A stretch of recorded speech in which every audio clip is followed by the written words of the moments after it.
You are now watching KG Channel. Hello and welcome back. Ito na po ang mga maiinit na balita. Daniel Padilla lantaran na ang paglabas nila ni Kayla Estrada na magkasama.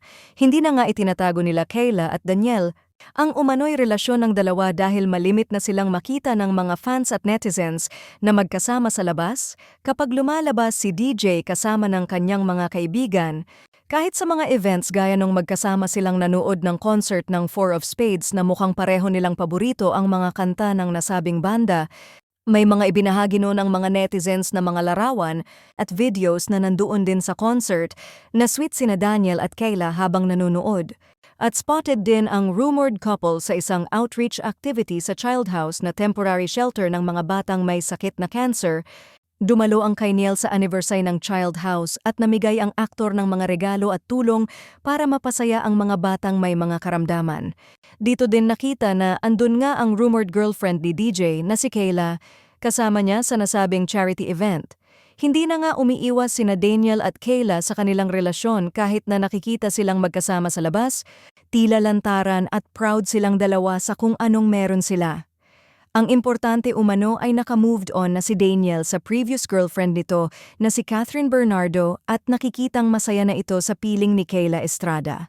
Samantala, sa isang episode ng Bisaya Language Talk Show ni Melay Cantiveros na Kuan on Juan kamakailan, sinabi ni Carla na hinarap nila ng mapagkumbaba at may pagtanggap ang nangyari sa relasyon ng dalawa.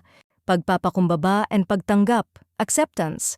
That's why I think they handled it well, saad ni Carla. Dagdag pa niya, he called me and told me what happened. I'm the first person he told about it. I said these things really happen. Lalabas tayo na with humility, acceptance, and, of course, kailangan natin ng silence. Ayon kay Carla, mas pinili umano nilang hindi pag-usapan ang issue para hindi na lumaki pa. Pagpapakita rin umano ito ng paggalang kay Catherine at sa pamilya nito. At the end of the day, it's about him and Catherine. Dagdag pa ni Carla Estrada, Daniel and Kayla dating speculation began in August 2025 after they were spotted at events like a mall date and concert. Nagkasama sila sa Incognito. Their on-screen pairing in the show Incognito fueled interest in their real-life chemistry.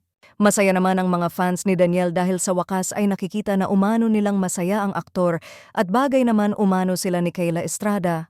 Samantala, hindi naman nakaligtas si Catherine Bernardo sa mga bashers at idinidikit pa rin ang pangalan ng actress sa kanyang ex-boyfriend na si Daniel Padilla.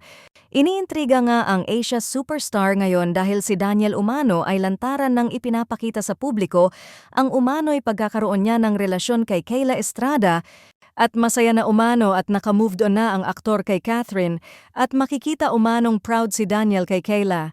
Since nitong mga nakaraang buwan ay maingay ang pag-uugnay ni Catherine sa mayor ng Lucena na si Mayor Mark Alcala, makailang beses din umano na may mga netizens na nakakakitang magkasama ang dalawa.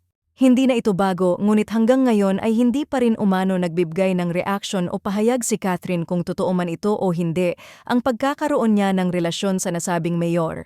Marahil totoo umano ang haka-haka ng mga netizens dahil kung wala daw umano silang relasyon ni Mark ay matagal nang nagsalita ang kapamilya aktres. Marami namang mga bashers na sinasabing kaya hindi umano maamin ni Catherine ang usaping ito ay marahil ayaw niyang isapubliko ang kanyang relasyon kay Mark. At baka umano mabash lang umano si Kath dahil hindi umano naging maganda ang mga previous relationships ng rumored boyfriend ni Kath. Kaya daw hindi maipakilala sa publiko ay tinatago nila ang kanilang relasyon at mukhang hindi daw proud si Catherine sa bago niya ngayon.